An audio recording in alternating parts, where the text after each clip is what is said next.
अस्सलाम स्टूडेंट्स। तो काफ़ी अर्से के बाद हम दोबारा ये सेशन को रिज्यूम कर रहे हैं।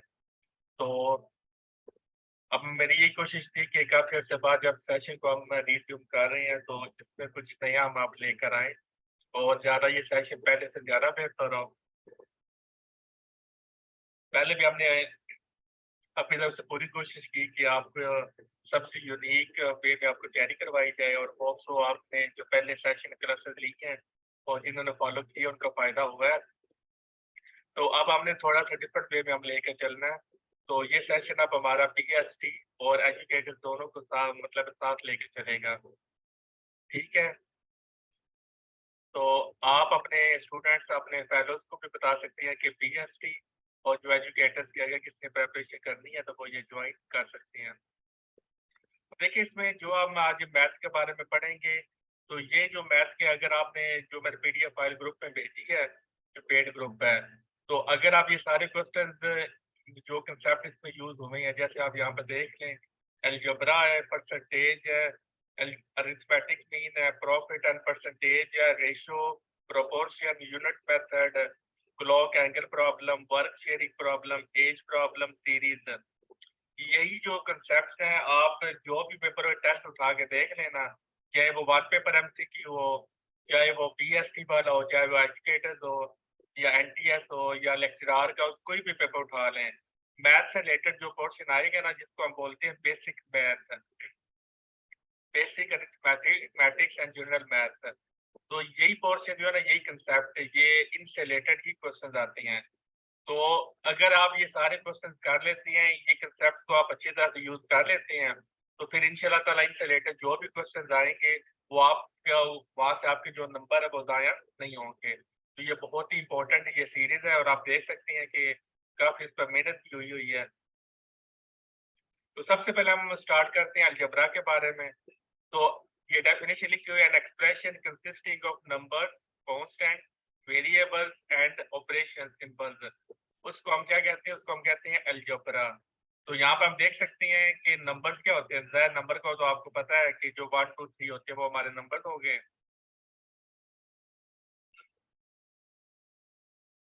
इसमें जो हमारा एक्स वाई जी होता है उसको हम क्या कहते हैं? उसको हम वेरिएबल कहते हैं, एक्स वाई जी को। तो अब ये हमारे पास क्वेश्चन है, तो इसमें आप मुझे बताओ अहमद, इसमें कोएफिशिएंट क्या है हमारा 5x² प्लस 1 में? 5x² प्लस 1 में कोएफिशिएंट क्या है?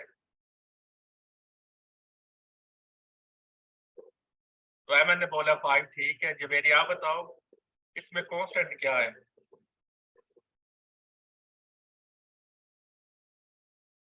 5x² प्लस 1 में तो 5 कांस्टेंट नहीं है?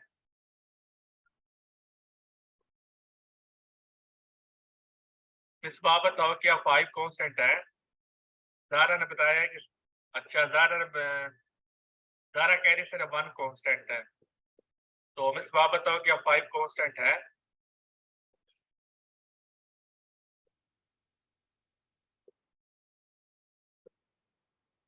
अगर आप वॉइस में बता सकते हैं तो वेल एंड गुड है।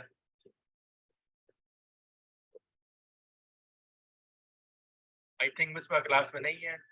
जवेरी आप बताओ कि क्या 5 कांस्टेंट है या नहीं है?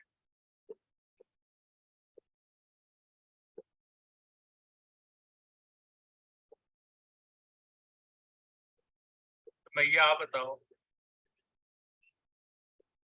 क्या 5 कांस्टेंट है? चलिए, आई थिंक तो आप ये वैसे ही क्लास अटेंड करके वो चले गए हैं।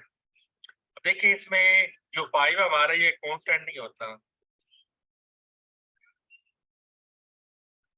कांस्टेंट वो होते हैं जो अकेले मौजूद होते हैं। अब ये 1 अकेला, इसके साथ कोई वेरिएबल नहीं है, तो लिहाजा इसको हम कांस्टेंट बोलेंगे। और वो नंबर जो वेरिएबल के साथ होते हैं उसको हम क्या बोलते हैं? उसको हम बोलते हैं कोएफिशिएंट। वो नंबर जो अकेले होते हैं उनको हम कांस्टेंट बोलते हैं और वो नंबर्स जो वेरिएबल के साथ होते हैं, वेरिएबल अलजेब्रा में एक्स वाई जी ही यूज होते हैं, ठीक है। कुछ और टर्म्स होती हैं जिनमें आप डब्ल्यू भी यूज कर लेते हैं, यानी कि जो लास्ट वाली एबीसी है ना, जो एंडिंग एबीसी है, इसके जो वर्ड्स होते हैं वो हम एज अ वेरिएबल यूज करते हैं। तो अब इसमें जैसे कि -3x³ इसमें x हमारा वेरिएबल हो जाए, x y वेरिएबल है, 3 हमारा कोफिशिएंट है और ये 1 सिर्फ इसमें हमारा क्या है, कांस्टेंट है। क्लियर है? तो पास पेपर क्वेश्चन हम देख लेते हैं कि जो पास पेपर्स में आए हैं। तो ये डिफरेंट जो पेपर्स है ना कॉम्पिटिटिव एग्जाम के, वहां से ये कलेक्ट किए गए हैं, ठीक है। तो वो कह रहा है कि a+3 is equal to 4, what is the value of a+7 a+3। तो जस्ट आपने वैल्यूज को पुट करना है। तो वैल्यू आपको क्या दी हुई है, वो कह रहा है कि a+3 की वैल्यू हमारे पास है, वो है इक्वल टू 4 है। यहाँ से हम a की वैल्यू निकाल लें, यहाँ पर 3 हो रहा है कि यहाँ पर आके क्या हो जाएगा, माइनस हो जाएगा। तो a की वैल्यू क्या आ जाएगी, 1 आ जाएगी। वो वैल्यू आप यहाँ पर पुट कर दें तो आपके पास आंसर आ जाएगा। तो कंफ्यूज करने के लिए आप देखिए, उसने यहाँ पे आपको a की वैल्यू नहीं दी हुई, उसने a+3 आपको दिया हुआ है। तो इसलिए आपको थोड़ा सा आप कंफ्यूज नहीं होना। आपने पहले क्या करना है, a की वैल्यू मालूम करनी है और फिर वो डायरेक्ट आपने क्या करनी है, पुट करनी है।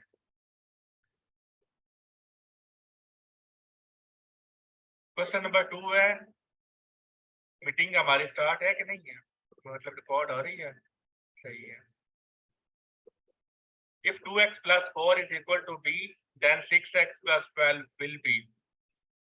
तो यहाँ पर आपने क्या करना है, वो आपको ये क्वेश्चन नंबर 1 है और ये क्वेश्चन नंबर 2 है, तो ये आपने इसको बताना है। तो ये हमें दिया हुआ है कि 2x plus 4 is equal to b है। तो यहाँ से आप क्या कर लें, 2x x की वैल्यू आप निकाल लें। तो वो x की वैल्यू आपने क्या करनी है, यहाँ पर पुट कर देनी है, क्योंकि ये हमारा क्वेश्चन है ये वाला, और ये हमारा क्या है, ये हमारा गिवन है।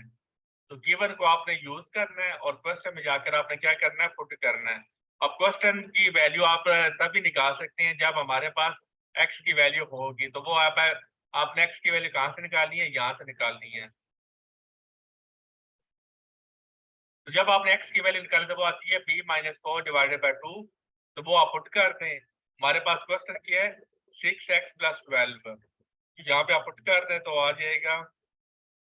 इसको जब आप सिंपल सॉल्व करेंगे तो हमारा आंसर क्या आ जाएगा, 3b।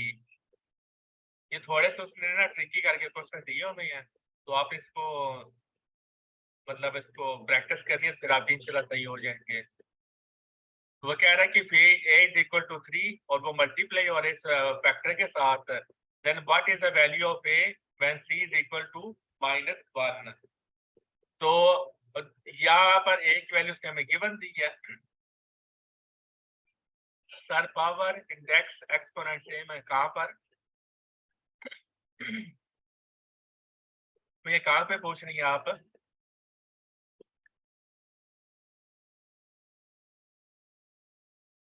तो ये मैं वैल्यू दी हुई है 3 की, 2c² प्लस 3c प्लस 4।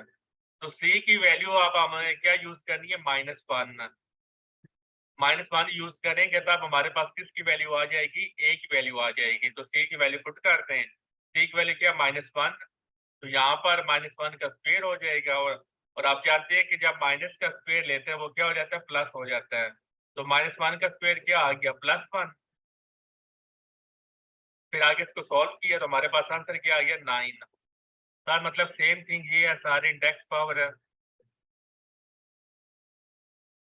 अच्छा पूछ रही हैं कि ये वर्ड सेम है, इंडेक्स पावर एक्सपोनेंट, जो है ना पावर और एक्सपोनेंट ये सेम है, ठीक है।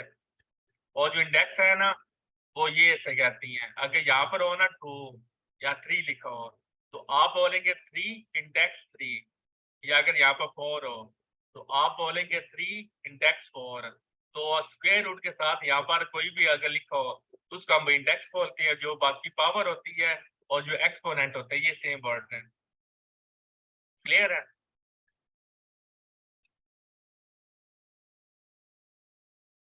क्वेश्चन नंबर 4 हमारे पास है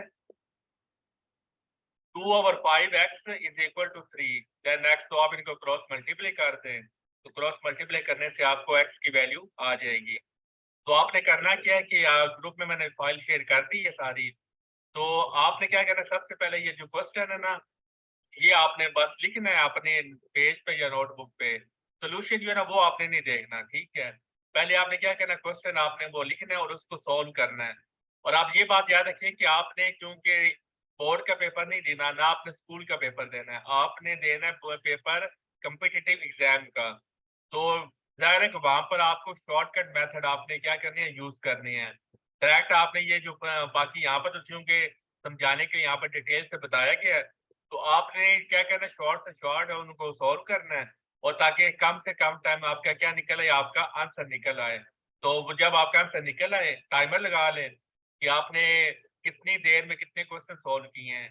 तो साथ में फिर अपने आंसर भी चेक करते जाएँ, तो वो फिर इस तरह आपकी जो तैयारी है वो होती चली जाएगी, ठीक है?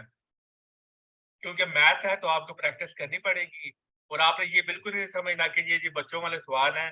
अब देखिए सम टाइम ये बच्चों वाले सवाल ही हमें जो है ना कन्फ्यूज़ कर देती हैं। तो पेपर में सम टाइम हमें पता ही नहीं चलता कि हमने इनको सॉल्व कैसे करना है, ठीक है? तो ये वैल्यू हमें दी हुई है, तो वो कह रहा है कि इसका स्क्वायर मालूम करें। तो सबसे पहले आपने क्या करना है, अब देखिए यहाँ पर हमें वैल्यू दी हुई है 5x प्लस 3। ये हमने क्या करना है, ये हमने मालूम करना है। गिवन आपको क्या है, गिवन है 5x इज इक्वल टू 3। तो यहाँ से आपने क्या करना, अभी बहुत सारे बच्चे क्या करेंगे, वो बोलेंगे कि 5x इज इक्वल टू 3 है, तो ये 5x प्लस 3 का स्क्वायर है। तो वो क्या करेंगे, यहाँ से जो कॉमन मिस्टेक होगी वो ये वाला करेंगे, 5x माइनस 3 कर लेंगे इज इक्वल टू 0 और फिर क्या करेंगे, इसका स्क्वायर ले लेंगे। तो इस तरह करके वो फिर गलती कर जाएँगे। तो आपने इस तरह नहीं करना, आपने क्या करना है, पहले x की वैल्यू फाइंड आउट करनी है। x की वैल्यू फाइंड आउट करके, तो फिर उसकी वैल्यू को क्या करना है, यहाँ पर पुट कर देना है। तो वैल्यू आप पुट की तो फिर हमारा आंसर आ जाएगा। तो आप खुद भी जब आप सॉल्व करेंगे ना, तो ये वाली गलती बहुत सारे जो स्टूडेंट्स हैं वो करेंगे। क्योंकि ये मुझे एक्सपीरियंस है, इस तरह के जब क्वेश्चंस आते हैं ना, स्क्वायर वाले, जो कंप्लीट स्क्वायर वाले होते हैं, वहाँ पर जो बच्ची हैं वो काफ़ी गलती करती हैं। बच्चों से मुराद आप ज़ाहिर आप ही हो। अब होता ये है कि हम एमफिल या एमएस जब हम होते हैं स्टूडेंट्स, तो ये जो बेसिक चीज़ें ये हमें टच में हमारे नहीं होती, तो इसलिए ये हमारे काफ़ी भूल चुका होता है हमें। तो जो स्टूडेंट आप ये सोचे कि जी मुझे सारा ये बच्चों वाले क्वेश्चन है वो आते ही हैं, वो फिर ज़ाहिर है कि अपने वो खुद ही नुकसान करेगा। तो 3 ओवर p की वैल्यू इज इक्वल टू 6 है, तो 3 over q is equal to 15 है, देन p माइनस 1 आपने क्या करना है, मालूम करना है। तो हमें दो वैल्यू दी हुई हैं, एक ये फैक्टर दिया हुआ है और एक हमें ये फैक्टर दिया हुआ है। तो p is equal to 3 over 6 है, q is equal to 3 over 15 है, तो सिंप्लीफाई कर लें तो ये बन जाएगा 1 ओवर 2 और ये हो जाएगा 1 ओवर 5 है। और मालूम आपको क्या करना, p माइनस q। तो p की वैल्यू आपको पास है 1 ओवर 2 और q की भी वैल्यू है, यहाँ से आपने निकालनी है q की वैल्यू और p की वैल्यू। अगेन कंफ्यूज करने के लिए उसको ना उसने 3 ओवर p लिखा होगा, ताकि आप टेस्ट में जब बैठें तो आप और इस पे ज़्यादा कंफ्यूज हो जाएँ। अब देखिए होता ये है कि सम टाइम आप क्या करें, ये आपका पेपर में एमसीक्यू आ गया, तो आपका इस एमसीक्यू पर 2 मिनट लग गए। आंसर तो आपने ठीक निकाल दिया, लेकिन आपने 2 मिनट लगा दिए या 3 मिनट लगा दिए, क्योंकि आपको पूरा कंसेप्ट नहीं था, तो आपने सोच-विचार करके वो लगाया। तो आंसर तो आपने सही ले आए, लेकिन जो 2 मिनट है इसका आपने नुकसान कर दिया। तो यानी कि आपको गेन जो हासिल है वो कम हुआ है, नुकसान आपने क्या कर दिया, ज़्यादा कर दिया। इस चीज़ का भी ध्यान रखना है, टाइम मैनेजमेंट का बहुत ज़्यादा इम्पोर्टेंट है। तो आप 2 मिनट रह गए हैं, तो कोई सवाल आपसे आप पूछ लें, फिर मैं आपको असाइनमेंट दे रहा हूँ।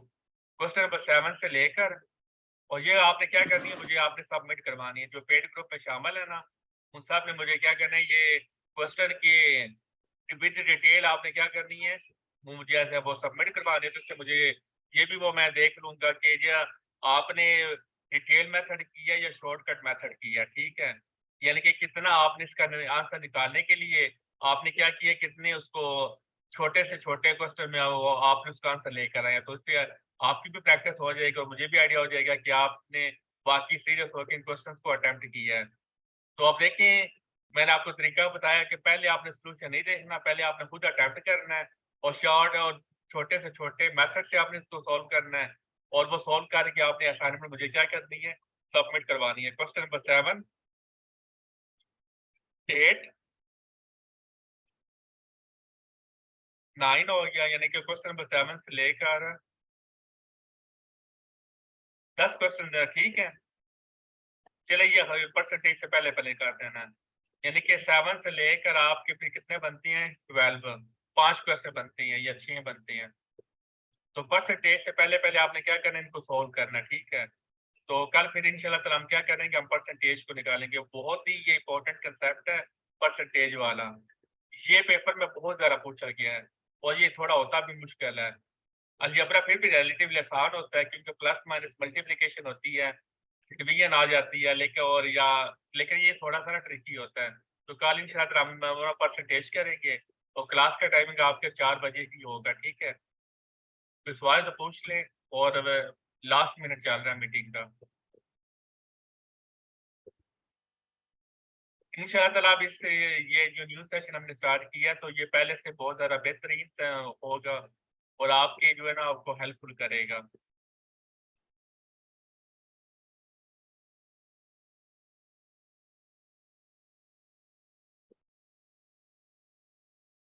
और जो पेड सेशन जॉइन करना चाहती हैं, वो पर्सनली जो है ना वो मैसेज कर